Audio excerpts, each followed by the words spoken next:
It's the one thing we can control, right? Of in our health is how we physically move, and how much we move. There's so much that can come for us to get that surprise call from your doctor, things that are out of our control. But of the things that we can do, and again, the science backs this up, from so many corners of research, exercise is the one tool we have in our arsenal that for both cognitive decline, physical decline, being able to do what you want to do, in that marginal decade, that last decade, that's the thing that we can make decisions about.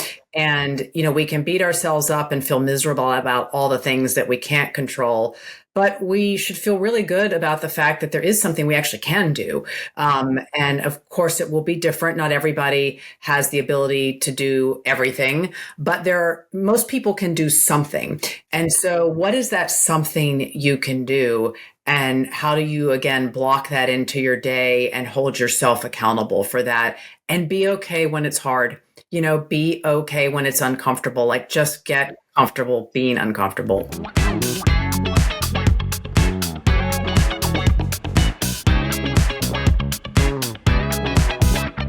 Hey, it's MT. Welcome to the Helen Mt Podcast. Today, we're beyond excited to share space with Gwendolyn Bounds, an award-winning journalist whose life took an unexpected turn in her mid-40s.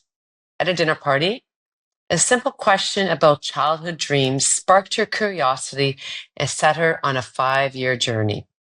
Gwendolyn transformed herself from an unathletic office executive who's glued to her screens into an age group medalist and world championship competitor in obstacle course racing. In her memoir, Not Too Late, she shares how learning to swing on monkey bars, climb ropes, and scale walls transformed not only her body but her outlook on life. Today, Gwendolyn's inspiring journey reminds us that it's never too late to push our limits and redefine what's possible. So make sure you stay for our final thoughts after we say goodbye to Gwendolyn. But before we get started with the show, here's a quick word from our sponsor. Hey, it's Helen, and I am so excited to tell you about our new sponsor, Back to Earth Skin. Now, I love skincare, and I have tried everything out there, from the high-end and then to the drugstore brands. But that all changed about 1.5 years ago when I discovered Back to Earth Skin. Since then, I have been completely hooked. Back to Earth Skin is setting a whole new standard for natural skincare. They blend the best ingredients nature has to offer with a commitment to sustainability. So it's a win for your skin and for the planet. Their products are 100% natural, vegan, cruelty-free, and I can honestly say that my skin has never looked better. And what really makes Back to Earth Skin incredible is that they have this trademarked mineral microbiome clay. This rare natural clay is packed with over 40 minerals like magnesium, potassium, calcium, and zinc, minerals that are known to boost your skin health and leave your skin feeling hydrated and refreshed. So if you're ready to try skincare that's natural, affordable, effective, and kind to the earth, head to backtoearthskin.com. You get 15% off your first order, but make sure to use the code HTMT when you order, because that way you will receive 15% off your second order. Links to Back to Earth Skin are in the description of the podcast, and when you start to use this incredible product, your skin and the planet will thank you. Now, back to the show. Gwendolyn, we are so excited to have you here. Your book, both of us absolutely loved your book. And I think MT did too. I think we listened to, did you listen to it on audio, MT? Yes. And your I've also listened to a lot of your podcasts as well. Yeah. But listening to you read your story was incredible because you really feel your frustration, you feel your love, you feel your sorrow. And it's just such a beautiful, inspiring story. And MT and I have been like little kids, so excited that you're here. So thank you so much for joining us. Thank you. And And thanks for listening to it on audio. That reading your own book on audio is a endurance event in its own right. And so if you heard frustration, that's probably like at the point in where the producer's in my ear saying, you didn't get you didn't say the T in that just right, right? So 8 hours a day. No, and Helen, that was one of your questions. You actually said, do you think I can ask Gwendolyn this question about, doing an audiobook? Yeah, because I thought that must be hard reading your own stuff and also having to read it word for word for word. And I Right. just thought that must be challenging. It's 90,000 words. We did it in 4 days. And, at first I thought exactly what you said. I thought this is just so much work. There's got to be people who are professionals at this. They'll do it better. They'll do it faster. But then when I started to do it and to read it, I actually thought because it's such a personal book and it is in my voice, I was like, how could anyone else read this how would they know what I meant in this sentence? How would they know what I was feeling when I fell off that 17-foot rope? How could they possibly convey it? And so I'm really glad I did it as hard as it was. And I couldn't talk. Like every evening I would go home and I was just like in silent mode to save my voice for the next day. But I think it makes a big difference for a personal story like this. And it's funny, I prefer reading a book versus audio book. It's my preference, but at times I don't mind it. But I'm more of a tactile. I need to feel it and read it. Yeah, I am too. There's something about seeing the words on a page, having the cover. I remember books that I've read in hard copy far more just because I remember that there's some sort of a visual connection, right? That I attribute. And I remember passages in that more than I do with audio. But, we live in a world where our content needs to go where we are. And so audiobooks are, they're very important, and people are reading books that they wouldn't have read otherwise if they didn't have an audio version. But I think there are certain books that you want to read, but I think sort of audio biographies, it's nice hearing them being read to you. And also I just discovered this, that on audio, because I think MT and I are similar, where we write in our books and we like dog ear pages and our books are sacred, right? So, but I just found that on audio, you can actually press like a clip. So it saves parts of the book that you like. And I didn't know that was there. So I was always like, okay, I got to remember to go back to this. I got to remember to go back to it. But now I figured that out. There's clips that you can, Yeah, that's a huge advance. I'm a page, like a dog-eared page person, and underlining. And I think with things that are stories, and this book, although it's very instructive and has a lot of tactics and tools and tips, we'll talk about that, but it's a story. So it's easier to listen to a story, I think, in audio rather than something that's completely maybe a business book or something that's just very like all it is instruction or history or something of that nature. So, yeah. I can't wait to see the movie. Me too. Yeah. So can I start with a question, Helen? please. That's great. So, do you like to be called Gwendolyn or Wendy? Gwendolyn is that's my birthright name. I was named after my godmother, who actually was a book editor, but all my friends call me Wendy, and I know you guys are going to be my friends. So please call me Wendy. Okay. Thanks, Wendy. So at the beginning of your book, you mentioned you're at a dinner party and you heard this young girl talking to someone about all the things she wanted to do or be in her life when she grew up. And how deeply that affected you. Yeah. And it comes from like our childhood, how it carries with us into adulthood.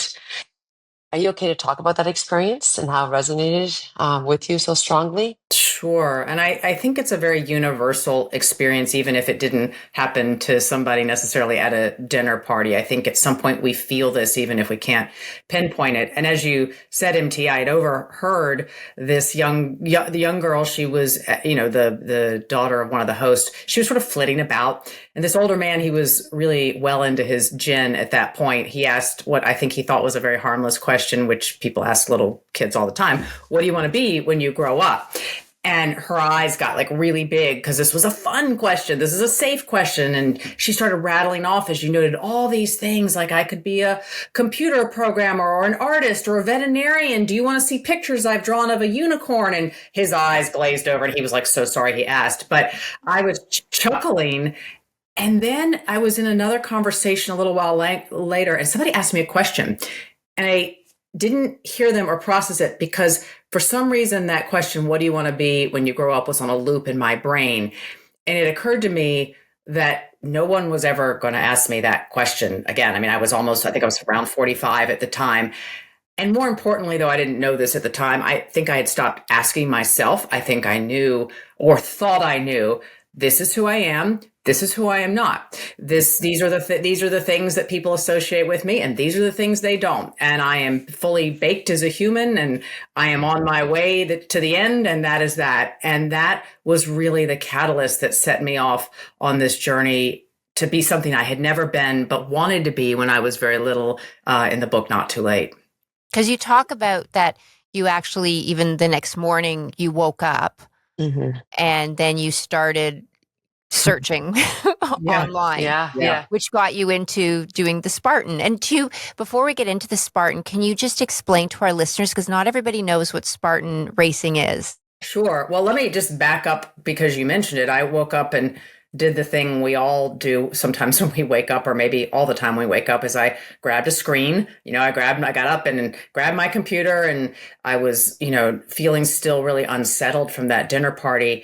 And I don't even know what I thought Google was going to do to help me, but like our instinct is I'll grab my computer, I'll grab my phone, and I'll figure it out and I'll search. And I still don't know why I typed this, but I typed, what are the hardest things you can do? Which was like such a weird thing to type, but the algorithm spit back, what are the hardest physical things you can do? You know how it drops down suggestions for you. And I was like, click. And all these things I was this like scrawny, gangly kid growing up, last pick for sports teams. And so I was just reading these things like, I am not running a marathon, and I am not doing this desert hike and all these things. But there was something called Spartan Race. And as you just mentioned, I had no idea what that was. And I clicked on it. And it turns out it's this, what they call obstacle course racing. So it's like a hybrid of cross country running through, mountains or farmland, like outdoor terrain, and then completing these obstacles, such as climbing 6-foot walls or a 17-foot rope, carrying really heavy sandbags and buckets of rocks. I mean, things so out of the realm of possibility for me. But the more I just went down this rabbit hole on it, and it lodged somewhere right here. And eventually it occurred to me, like, this was the thing I was going to do, even if I had no idea at the time how I was going to do it. Incredible. But to type in the word, the hardest thing to do, not just what are some things I can do as a 45-year-old. It's interesting you asked that, because I got to a lot of answers within myself as I wrote this book, as I think we all do when we write or think or process things. But I still am not 100% sure about that one, other than the fact that I clearly thought I was, even though I had a hard job, a job I liked, and, I had a lot in my life that of things I loved and cared about and was happy about. I clearly thought there was something untapped, right? That there was this piece of me that I hadn't yet exhausted or even sourced in some way. And that's how it came out. And yes, I am a Virgo, for anybody who is possibly wondering, but that is what came out of my brain. So I clearly didn't think I thought I was dialing it in some way, or maybe I knew, and I would be interested in your perspectives on this, Helen and MT. I thought I just needed to be a little uncomfortable, right? We are so comfortable compared to the way things used to be. And I think our DNA as humans is we are rooted, human beings come from a state of facing discomfort. And we don't have a lot of that unless it's self-induced these days, right? Because self-induced discomfort is scrolling through Instagram and like making yourself miserable or something like that, right? So in some ways, I think that was it. But do you think that that's part of when you talk about in the book, the assassins of aging? Do you think that that's part of it? Like as we age, you talk about, if you want to sort of elaborate on that, like what the assassins are, and Yeah. that we just kind of let it happen. Well, it was a term that it really kind of came into my mind as something visual when I was writing the book, this idea of a midlife assassin sitting up in the rafters, of like a concert hall, watching our life play out. And, we're little and we have all the big dreams, like that little girl that I mentioned. And, then we start to achieve them, if we're lucky, like we get on a path. And then suddenly that path becomes full of sort of sameness, the same routines, the same restaurants, the same friends, the same conversations, the same work headaches. And then that's when I thought this like assassin is striking. And that's on the emotional level, right? The assassin's like, yep, you're just going to dial it in and you're just going to be in this cycle of sameness, but also on the physical side. And I don't think we know it's coming until we're almost at a kind of tipping point on the other side, but losing our muscle mass, right? Our respiratory fitness, often in this country, like we're putting on a pound or two each year and we don't even know it. Our bodies, we start to look in the mirror and our bodies don't look like what we think we feel like, right? Or we don't see that person that we thought we were anymore. And I just think there's this confluence of events that come emotionally and physically for us in middle age. And if you don't see it coming and you don't take some steps to defend against it, I think like there can be a real downward spiral. And what I was coming to terms with in this book was, how do we recognize the signs for it, for all of us, whatever that is? And what are the things we can do? We're never going to stop aging. I know some people purport that they can do that, but that is not really in the cards right now. But how do we make this a different few decades, right, than what it could have looked like? You say it from your own experience. And I think, because as we all age, right, we always tend to focus on the endings. Okay, we're approaching our 50s and 60s. What's next? Or how do we kind of finalize this chapter? But you tend to look at our aging as a new beginning. I do now, right? Yeah. Because I've gone through this. And I think one of the reasons I even set out to write the book is because I never thought I was going to write a book when I went down this path to become a competitive athlete, in my late 40s. Again, it wasn't as if I had been an athlete my whole life. Like, again, this was so far beyond the realm of who I am. But, in writing the book was like, people were like, well, how, why did you do this? And it sort of was, and I had enough conversations that ended with, oh, you should write something about that I finally did, because I think it takes a lot of discipline with time, right? How do we find the time to do this? How do we maintain the relationships and the people that we love in our life that are there already when we're embracing something new? Because when you're middle age, you're in patterns with people and you expect certain dynamics and things. And when one person goes and changes that dynamic, it can blow everything apart. Yeah. And so I learned, my fumbling through it all and finding my way from waking up that one morning to completing, my 53rd race last year, that trajectory, what I learned along the way. And then I went back and interviewed experts. That's what I wanted to share with people. So maybe they would be able to do it a little bit better than I did, or a little bit easier. And how does it feel? Because you speak a lot in the book about being, that skinny, unathletic girl who is, often standing there waiting to be picked, and you were picked last. And how does that feel now? Because clearly you've transformed yourself, not only physically, but emotionally, and I think spiritually, like you're more empowered. What does that feel like, that you are no longer that story of that skinny little unathletic girl? Yeah, it's a great question. Let me preface this by saying I still have to remind myself that sometimes that I'm not that person. Like, I don't know that we can forever, what imprints on us when we're young it sticks with us. Oh, it sticks with us for a long time. It does. And it's like, I'm still, I'm going to say something and then I'm going to back up a little bit. So last year, I ended up being number one in my age group for the country in the Spartan U.S. National Series races. Congratulations. And to think, but I'm saying this because it is still so foreign to me that even though that happened, I will go to to the starting line of a race, and I'll kind of get myself to the front, and then I'll think to myself, oh no, I should move back. I have no place being here, right?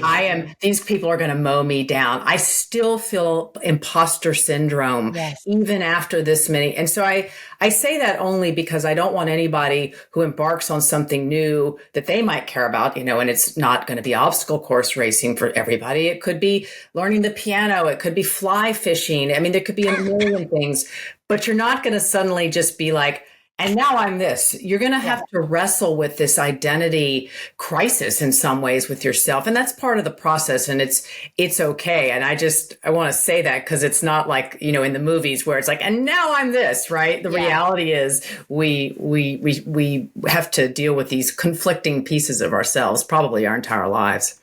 Well, you put the work into it though. Yeah. Right. And I think that's part of that. We're living in a time where we hack so much. Yeah.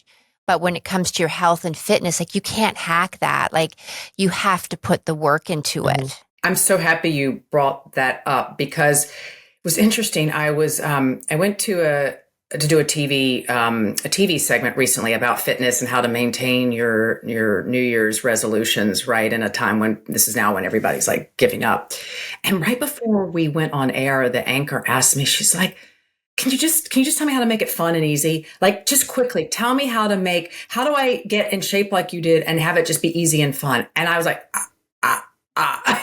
because the truth is I could have given her a bunch of like one-liners that people say that are cliches and they sound great at the moment. And you take them to heart. But the truth is, if I'm being super honest, it is waking up every day and like, so on the days you don't want to do it, on the days you do not want to run and it's raining and you're tired and you had a bad day at work and like it's then making that commitment to yourself and that personal accountability. So when you say there's no hack, I truly believe there's no hacks for happiness. I don't believe there's hacks for well-being, but I do believe there is real possibility when you put in the work. And I will tell you that I have come to a place of being very happy in the moment doing the work. Like I'll start out on a run and I'll be, and then I love this. I love it. It turns, right? You guys know this. Then something, and I'm done, and I'm like, oh, how could I have not? So there is joy in the work, and I wish as a country we understood that more than we do. Yeah. But you speaking my language. MT, you do that. I mean, she inspires me, right? Yeah. Like she gets that, like whenever I call her, I'm like, do you want to do that? Nope. I got to work out. Like her physical fitness, her health is, I think, next to her kids and her partner, her number one priority. Yeah. Yeah. It's non-negotiable for you, right? Thank you. Yes. It's non-negotiable. And I tell people who have a hard time, I have no time. It's like, I'm not the Queen of England. I have time. You have time. I schedule it like a client. I wouldn't cancel for a client. I'm not going to cancel that on myself. But I feel that, I don't know about you, is that I just keep saying, or do you ever say to yourself, it just takes the first 20 minutes and that endorphin high is going to kick in. It's and like nothing else. Just think about what you feel afterwards. The high will last a lot longer than the pain that you have for the initial few minutes. The high lasts. Well, first of all, let me say, I completely think that you thinking about like, you don't miss appointments, right? You don't miss meetings with clients. That's how I think about it. So I live and die by my digital calendar. Everything is scheduled, because I have a full-time job within an inch of my life, but I time block and schedule that in like it's a meeting, and I don't miss my meetings. So I'm not going to miss, my workout. And that holds, I would say, probably 90 to 95% of the time. Of course, there's always like the morning you wake up and the chest freezer stopped working and you've got meat that's melted and you've got to like, there's just stuff that happens in life. But if you time block and you treat it like your family or your work, then you probably don't skip it as much. And so I think that is a really smart way to go about it. And do you have times, like, are you someone like how, some people like, I can't work out in the morning and some people do you have a set time? Like it's your mornings or your afternoons or is it different depending on the sort of day that you have? Great question. I used to be a more like only mornings. Like there used to be after 2 p.m. I kind of became useless when it came to sort of physical activity. But that's not necessarily how life works sometimes. And so when I have things, I had to learn how to commit to doing something physical at any point just to make sure I got it done. And so I've trained myself now, and it took a long time to be able, I can work out whenever. Like I can get that time block in there and I will do it. I'll do it if it's 6 o'clock and I need to do it before dinner, I will do it then. If I have to get up at 5:30 and get it done, like if that's when, so I've become more flexible in that. It was really hard. And if I had my preference, I would always work out in the morning. But I think that sometimes it's more important to make sure I get it done in some capacity. And so I have learned to do that. And I also know what types of things I'll be better at later in the day. So if I have to switch a strength workout for a run workout because I know I'm going to be doing it later in the day and I don't run as well later, I'm flexible in that way. But like MT, it is non-negotiable, barring something extreme, that I'm not going to get something done. Yeah. Exactly. And how do you feel, which I see a lot, having your phone with you in that precious self-care time? The phone, is that what? Yeah. Yeah, I see a lot of it. Well, so mixed, because what's my programming, when I'm doing a strength workout, my program is actually that my coaches do in an app on my phone. So my phone is there, but I shut down the other things. Like that is my time where I'm not going to be going into email. I'm not going to answer the texts. When I run, I sometimes will listen to music. I sometimes will listen to a podcast. But yesterday, I ran for about an hour and a half and nothing, right? I just wanted to be outside, and I have my phone for safety reasons. But again, all the buzzers and the notifications are turned off. And I do this thing now, I try to do it one day a weekend where I have a no screens until 2 p.m. rule. So I'm not allowed to pick up a computer. Well, not allowed. I tell myself that I'm not allowed to pick up a computer or my phone other than somebody calling me for an emergency until 2 p.m. It is amazing how when 2 p.m. rolls around, how much I actually don't even want to pick up the phone at that point. So why 2? Where'd you get the number 2 p.m.?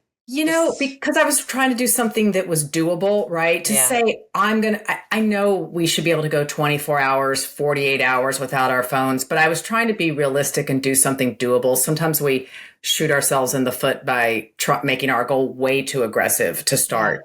And so I thought this is reasonable. And then by 2 p.m., there are things I need to do. Like I only have 2 weekend days. There's stuff I've got to order online. There's things I have to get done. I've got to do emails. But that break, because you wake up and like your instinct is to grab for that device, and just getting that amount of break has been incredibly changing. And maybe I can push it to later coming down, in the future, but at least I know I can get that part done. I love that.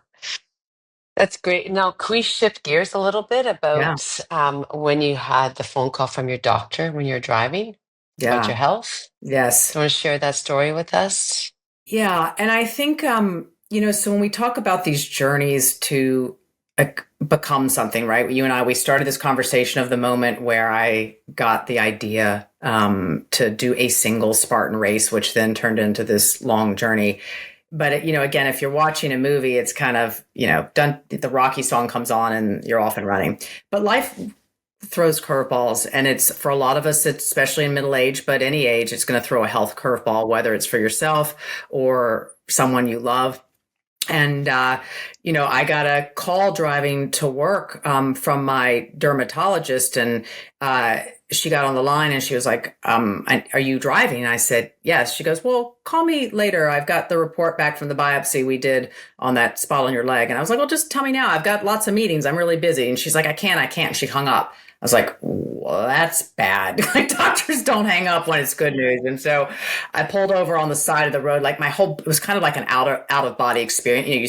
You get really hot, and like, I could still remember like hearing a loud motorcycle and what the steering wheel felt like. And I pulled over on the side of the road, and I was in my SUV, and like the cars are going by and shaking. And she, told me I had a malignant melanoma on my leg. And melanoma, for people who don't know, it's a very deadly, aggressive form of skin cancer if it's not caught early. And, I just took all these notes in my notebook, and because that's what I did as a reporter. I thought, if I can take notes, this will be okay. And I was very lucky. They had called it early, but I had to go in. This is early in my racing career. I had to go into surgery, and they took out a pretty sizable chunk of my leg for something that really wasn't even bigger than like a sea salt fleck. Like you would have, Wow. and so all these years of growing up in the South and laying out in the sun, and, the women, being tan, we're supposed to be, that's what makes us beautiful. And I just, you never think of, like, you don't think about it until that moment. And so that was, from that, it could have just been the surgery and it would have been over. And I was lucky that they got clean margins and I was okay. But I had never, that brush with mortality. I think anybody who's gotten the call about a biopsy, it sticks with you. And I had real anxiety after that was incredibly paralyzing for a while, just thinking, I'm just waiting. Like, I'm waiting for that next call. I have no control over my body. You guys may have felt this. I'm sure you have friends who have felt this to some degree. And I have to say, I'm so grateful I had obstacle course racing there, because it made me feel like I had control of my body. Like I wasn't just waiting for the next shoe to drop. So I'm sure that many people listening to this, if not everybody, has some moment like that in their head where the world as it was, they knew it, and then everything changes.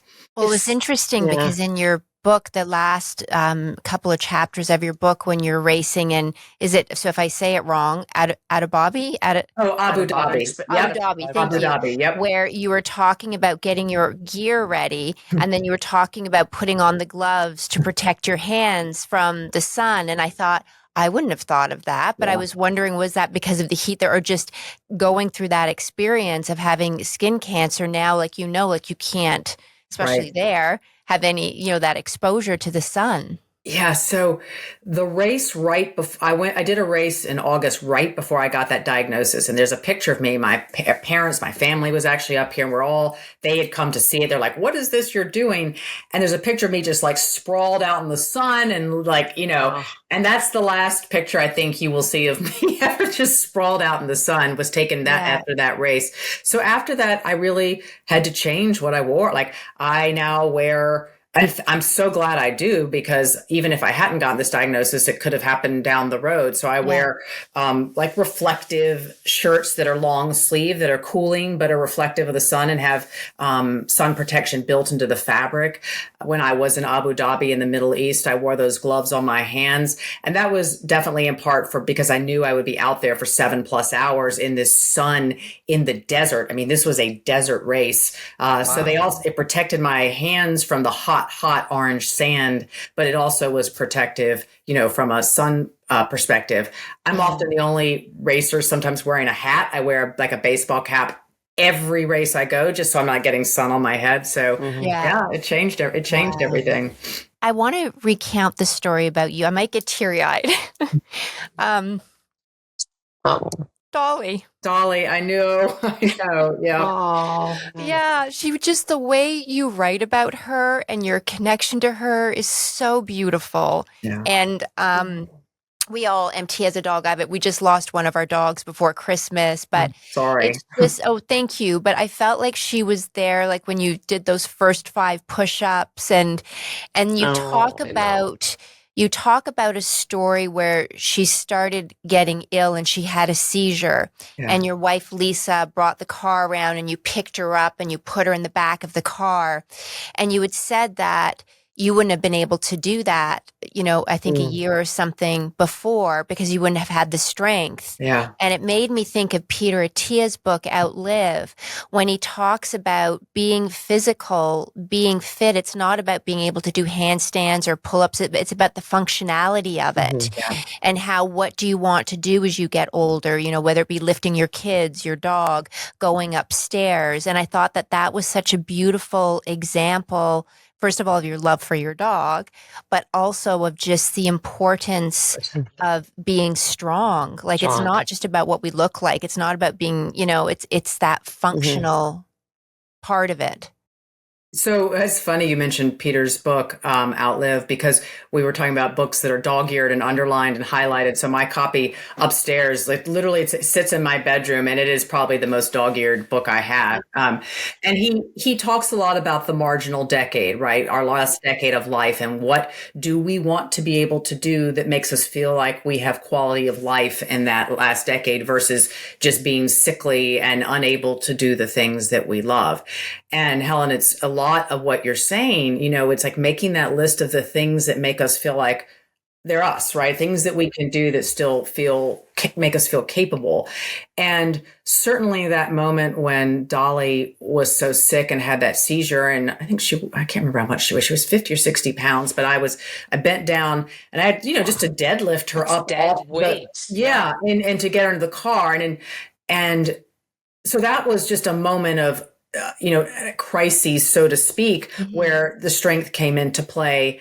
But I don't know. Do you guys ever, you must, when you fly, you see people who cannot put their own. Lift their suitcases up. Right, MT. And I don't want to be that person, right? I want to be able to put my own suitcase into the overhead bin or to help somebody I'm with. Just functionally being able to go to Home Depot and load my own my own bags of mulch into to put into my garden. Yesterday, I was at the supermarket and a woman, I don't think she was that much older than I am. She had to ask the store clerk to help her carry a case of Poland Springs water to her car. And I don't know, she may have had some other physical ailment that I don't know about, but just as a goalpost, I want to be able to do those things. I want to be able to open jars. I want to be able to go down icy steps. Like, these are things that have nothing to do with obstacle racing. And that's what you're getting at. Exactly. It was like bending down to get something underneath the couch. Your dog's ball that rolls under the couch. It happens 5 times a day. And it's funny, I was just out the other night and I was saying to some friends as I was looking around, and there's a lot of people between the ages, like I would say 70 plus, and their posture. And I actually made the comment, it's like, whatever they did in their early 60s is attributed to how they look and feel and are able to do in their 70s. How you are in your 60s is how you took care of yourself in your 50s. And I'm looking around thinking, like, it was sad to me that they were just, the way they dressed and the way they shuffled around and just slow. And I'm such a quick pace person. So it made me think again that we have to kind of be 10 years ahead in our way of living to be healthier for the next decade. And the thing that's worth underscoring about that is that, and there's a reason I called my book Not Too Late, because it is not too late, even if you are in your 70s. My parents, they're both 80, and they are back in the gym with a personal trainer and exercising now 3 to 4 times a week. In part because they're sick of me telling them to. Yes, just stop. But like, that's the gift I give them for their birthdays. I give them a gym membership and I give them personal training sessions, and their bodies are changing. And so their posture is changing and their energy levels are changing. And all of the data and research shows, and we won't go down a rabbit hole of data, but that you can get these very profound changes even starting later in life. So I don't want anybody to think, well, I'm already 60 something or 70 something. It's not. No. But you also MT asked you this earlier, but I kind of want to circle back to it when you were talking about the sameness. Because I think in life, we get up, we have our routines, we go to work, we come home, we have dinner, we have our shows that we watch, whatever it is. Like, it's kind of like Groundhog Day. But with fitness, there's not a sameness. Like, it's always different, and there is no end, like what your body can do. And I know, like, even with running, like, sometimes it might be, you're like, oh my God, I want to run. And you're like, oh my God, that's the worst run I've ever had. Or you're like going, oh, I don't want to run. And you do. And you're like, oh my God, that's the best run I've ever had. Like, you can't predict it. You can't predict, some days it might be easy. Some days it might be hard. How does that transcend, do you think, into life with regards to sameness? Do you feel like it's changed that for you? So first of all, there's a difference between good habits and a cycle of sameness to me, right? We know what it is. It's important to have habits. Exercise now for us, especially for MT, from what I hear, that is a habit. And we want a sameness in the sense that we're doing it regularly. We want to brush our teeth regularly and take care of it. We want to try to be as loving as we can to people. Like those things are really important, and we can pin our days and organize our days around some of those things. But when I talk about the cycle of sameness, I think of it as we stop thinking that we can think beyond what we've always been. And I think with fitness, and particularly for people who've never been that fit, or they haven't thought of fitness as like a part of their day, that broke that cycle for me. Thinking I could become something very different, i.e., a competitive athlete in midlife, interrupted all of my other cycles. Like it interrupted how I felt about how I manage and lead at work. It interrupted how I'm interacting with my friends. It interrupted when I'm drinking alcohol and when I'm not. So there was just this ripple effect of doing something new, because my life was this, and then it got this thing. And so the circle had to change, and it changed everything. So I think with anything we do that's new and bold, and where we're trying to reimagine our limits, you can break that cycle of sameness. I think with fitness in particular, and I like the way you phrased it, every day can be very different in terms of how you feel, particularly if you're mixing up what you do and you're not just doing the same thing every day working out. Your body will change. You'll have great days. You'll have really awful days. And then you'll have days where you're on a plateau and you're like, ugh, like, am I getting anywhere with this? And just riding those dips and plateaus and getting to the next kind of rise and high is a really wonderful thing. And when you're stronger physically, you're stronger mentally, you have more interest in doing all of these other things in your life. And I think you see them in a new way. I mean, that's been my experience. I don't know about you two. Oh, I feel that when you said like some days are good days, some days are bad days of fitness, I think as the more you get into your own fitness regime and make it a priority, you know your body better. Mm-hmm. Yeah. So Yes. you understand when you can push yourself a bit more, when you need to take the time off, and it filters into your fitness, your health, Yeah. your eating. It filters Yeah. into your sleep. So you just become more in tune with your body. And it's the one thing, and here goes the Virgo again.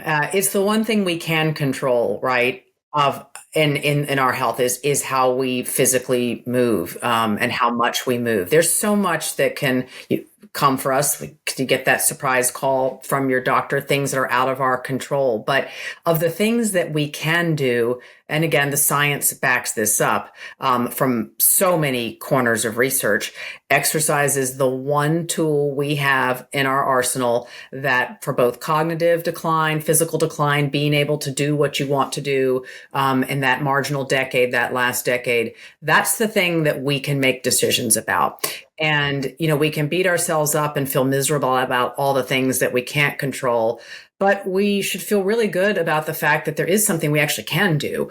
And of course, it will be different. Not everybody has the ability to do everything, but most people can do something.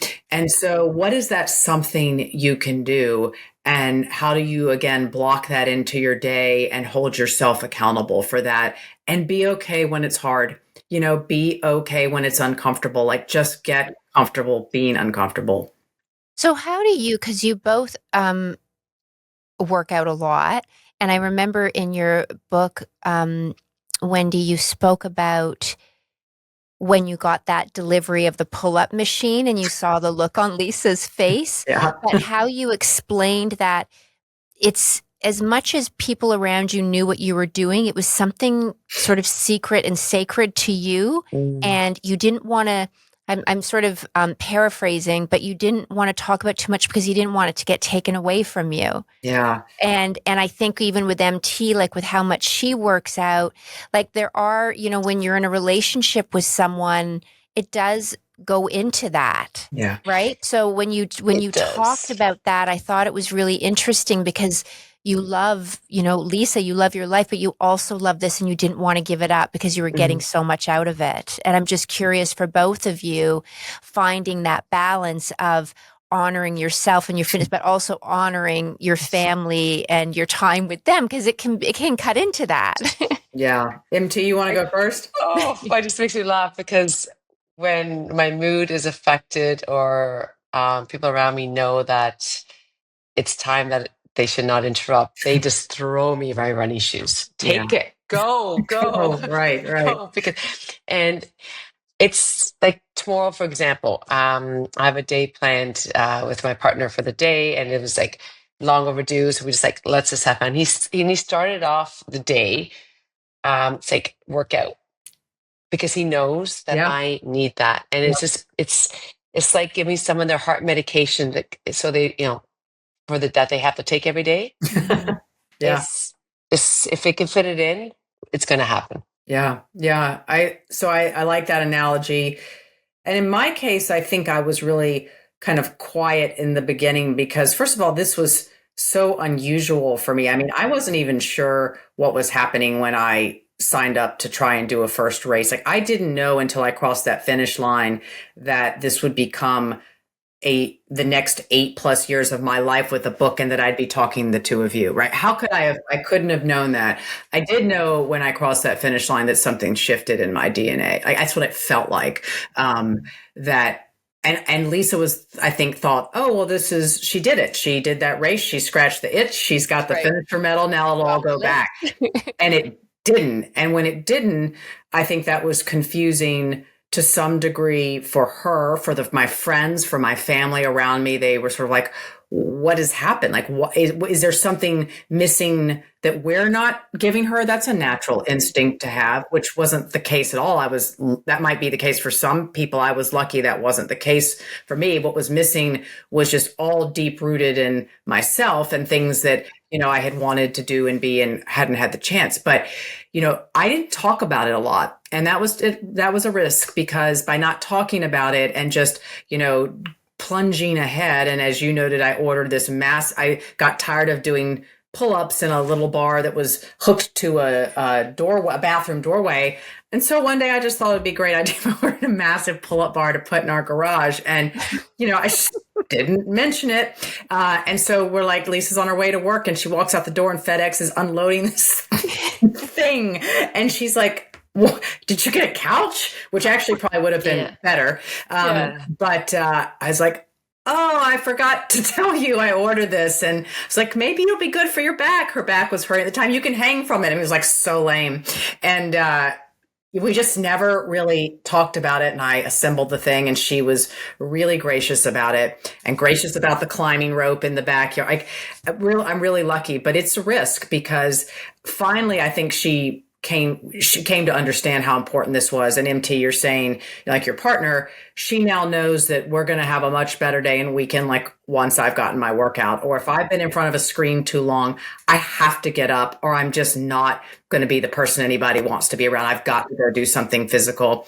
And I, in turn, need to be understanding about the things that are the same for her that don't happen to be exercise. She is taken up acting, and she goes now on Monday nights, and from 7 to 10 is in an acting class, or she goes to the city and in New York City and is, rehearsing for a play. And that would be time we would spend doing something else. But no, you got to give and take, and that has to be okay. And you have to be okay with all the new people that come into someone's life that you're not a part of.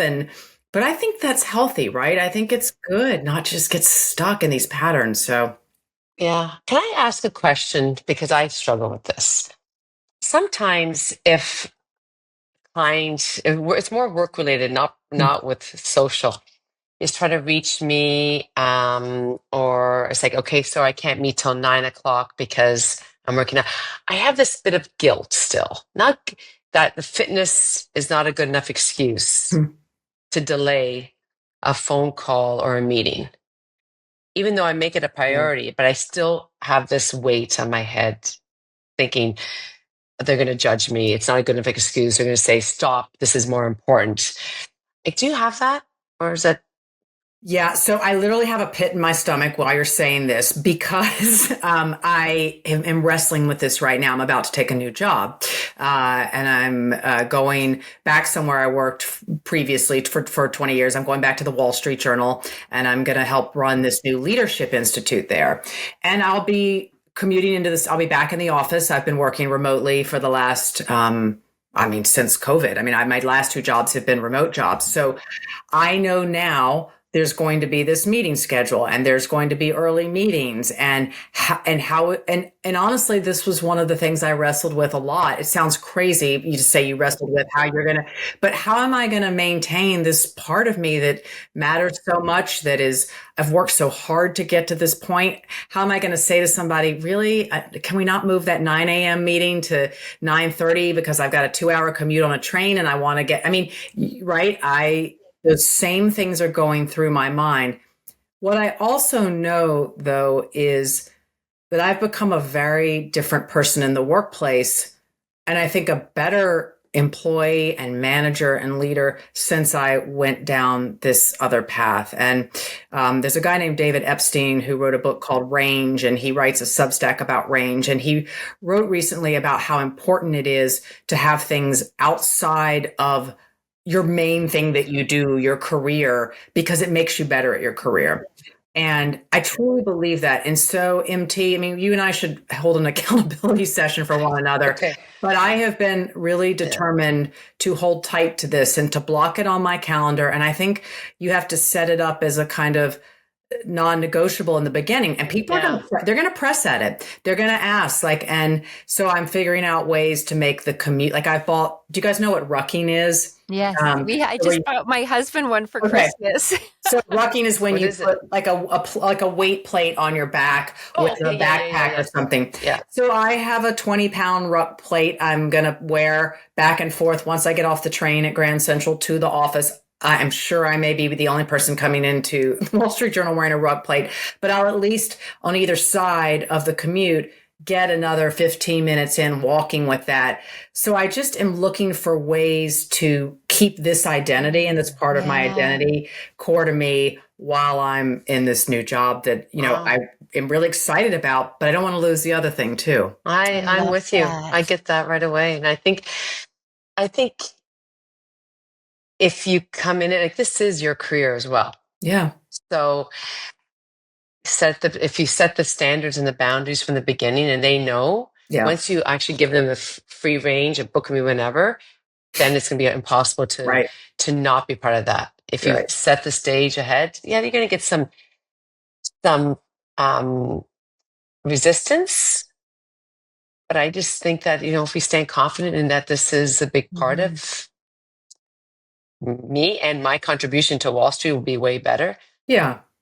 Well, but and it's contagious. I think that you even when how you were saying what Lisa, took classes and your friend Earl became a firefighter and your parents. So who knows, you might have some positive influence on the people that you work with, right? They might start going, why don't we start the day at 9:30? Yeah. Well, I think what's interesting is, so in my last job, I got a bunch of my colleagues to go out and just try a Spartan race, not a hardcore competitive one, just an easy one we could all do together. And they loved it. And so we started changing the way we would do our off-site meetings, and we'd start with something physical that everybody could do before we would go into a day of sitting and, looking at PowerPoints or whatever it is you do in off-sites. I changed how I would bring my own food to these off-sites, healthier food, and they would see that, and people would start to ask me, oh, can I have some of that? Not everybody, but some people did.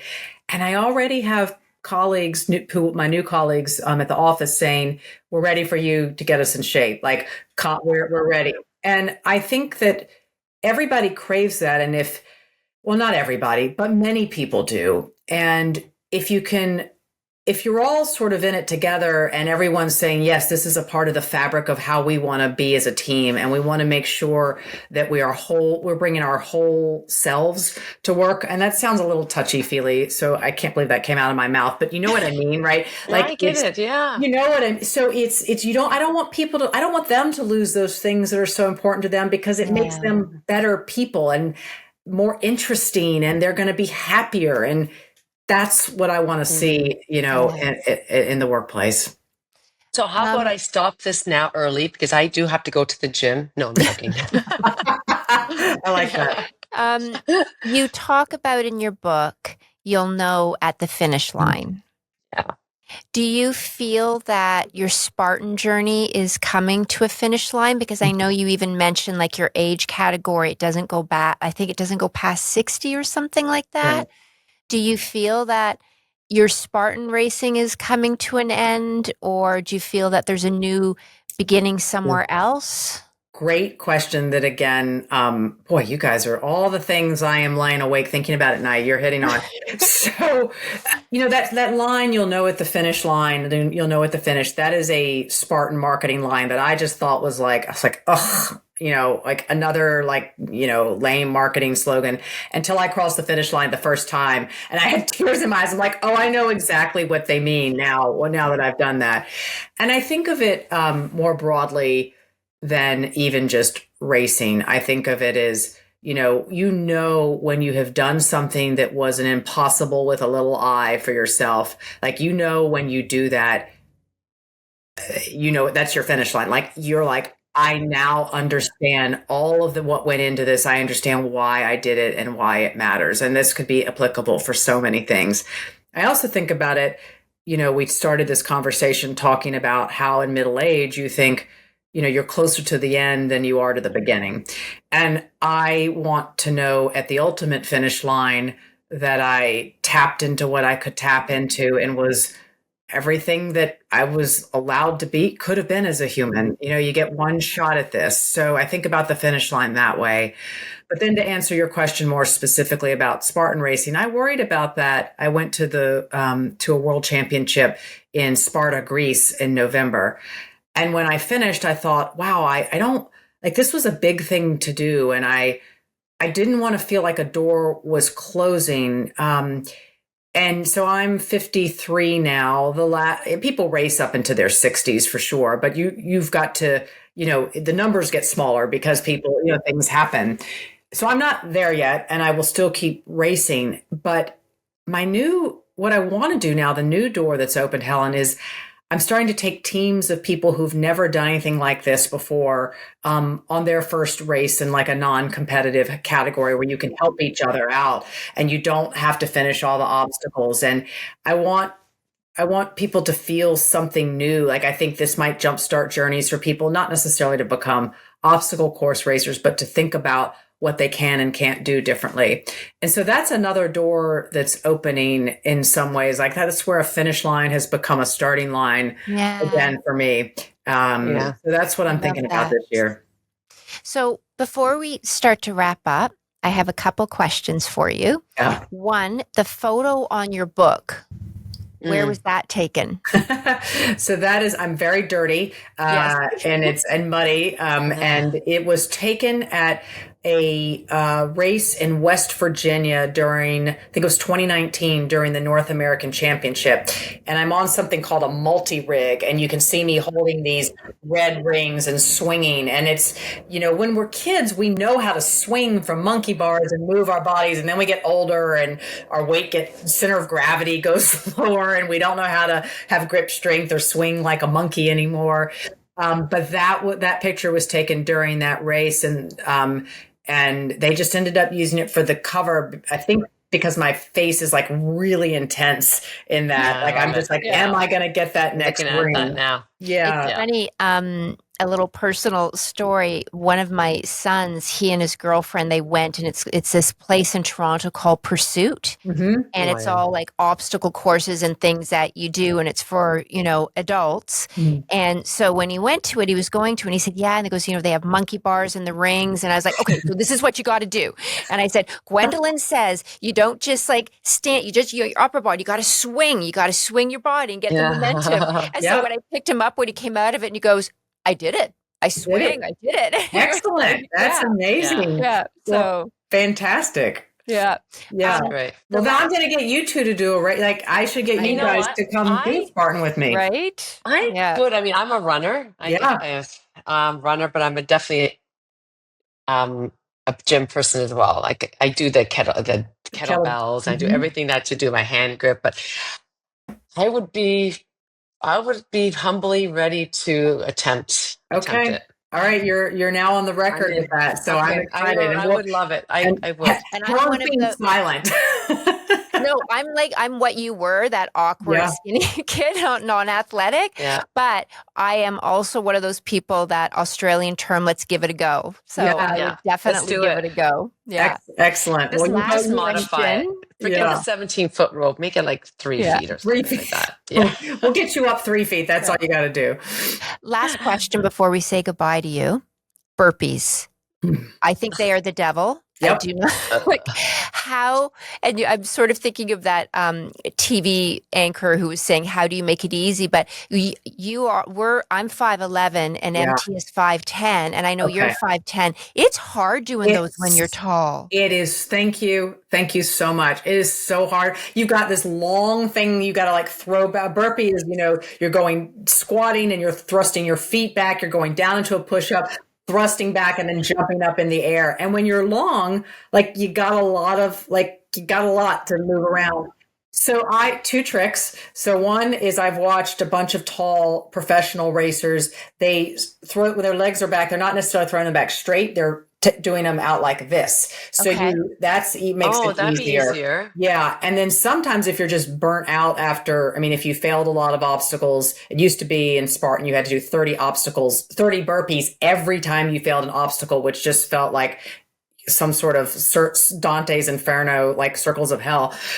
You can step back instead of jumping back. You can step your legs back one by one and step them forward if you get really exhausted. Yeah. Yeah. I do that on my first one. Yes. But burpees are, as much as they're awful, and they are awful, they are one of the best all around exercises you can do. Because your heart, hard on you. Yeah, your heart rate's getting up, and you're also like working every piece of your body. You do have to be careful of your wrists. Like I think people can hurt. You have to be really mindful. If your wrists start to hurt, I wouldn't do them. Some people don't like burpees and for that reason, but I think they're pretty good all around hellish exercise. Yeah. I could talk about you. stuff like this. Yeah, you are so nonstop. You're such a delight, and to our listeners, I think it's just so important that they get your book, because you really prove, like the title, that it's not too late. And thank you for sharing your journey. Thank you for sharing your story, and just for being so inspirational. You're incredible, and we just this is better than I thought it would be. You're a delight. No, Thank you. I would love to have a coffee or dinner or lunch and just We got to go to New York all things to see fitness. I would do it. I can talk about this nonstop. Oh, good. Well, first of all, congratulations on the success with what you all are building with this podcast. It's a big thing to enter this space. I think you have a great dynamic, and I know you're both, artists and professionals, and in your other life beyond this podcast. And so I have a lot of admiration for that you're doing this as well. Your own Not Too Late. And I'd say, for anybody who out there who does want to try their hand at a Spartan race, again, you don't have to be competitive. You can do them in non-competitive heats, and anyone who buys a copy of the book can get a code for a free Spartan race. They just go to my website, gwendolynbounds.com, and they can get that. So, but even if that's not your jam, I think that people will find a lot for whatever it is they want to do and expand into in the book. Yeah, I think so too. And I'm going to hold you both to racing with me. Okay. No, Helen. We're done. Yeah, as long as it's in New York, I end up, somewhere cool for like cocktails afterwards. No, yeah. I'm all in. Yeah. Thank you so much for being here. Thank you both. Yes, thank you. Great to be with you. We just said goodbye to Gwendolyn, so now we're into our final thought. Yeah. And I could have spoken to her for another 10 hours. Yeah. I think it resonates more, I don't know with you, Helen, but the never too late in our age to start something new or challenge ourselves. And I think that's me in many ways in my thinking or society. How about you? Yeah, I think so too. And I think that she's also just incredible, like how articulate she is. Yeah. The confidence that she has. And I just found her, from reading her book and even just listening to her, like she's she's very inspiring, and you can tell she's curious, right? Like, Yeah. Yeah. which I always find really beautiful about people when they're curious and they're hungry for more. Yeah, And it's true. you can feel that in her, and you can see that in her. That's a very good point. And also her realness, Yeah. her want and ability to share personal experiences Yes. and inner stories. And it's funny because we'd already said goodbye to her. We were talking for a little when you commented on her traps. I know. And part of it, I was like, can I see I didn't do this, but I wanted to I see see her your arms biceps. because I wanted to Yeah. see what her arms, because I bet she's she is in phenomenal shape, right? I know. But it is Yeah. like, I mean, when you think of, I mean, the same thing with you. And, as we get older, it's so inspiring having these women that are, working out and pushing themselves and just physically, like it's not too late. There's so much No, to do. Yeah. so true. But again, Yeah. at our age, I mean, we always still want to look good, but our focus is about being able to do things when we're older. So what is your thing? Because my thing is flexibility. Like Mhm. I find the idea when I see people where they can't bend down to pick something up, or when they lose that flexibility, that's something that for me that I really work on, because I always want to be able to bend down and pick things up and have that sort of Mhm. flexibility and dexterity is important to me. What is Yeah, it for and you? that is definitely for me, but I think more so for me is muscle strength, Yeah. to be able to lift things, do things with my hands, and my bone density Yeah. for the weights. So that's Yeah. my number one. Yeah. Yeah. Well, we highly recommend reading this book, Yeah. or listening to it like we did. And we will have Gwendolyn's contact information in the show notes. And if you found her episode helpful, please share it with someone that you think not only, that would like this, but also as a reminder that it's not too late, and just the importance of being active, and especially as we age. So please don't forget to subscribe so you never miss an episode. And thank you. Thank you for showing up. Thank you for being so amazing. And we hope that you know how much we love and appreciate you.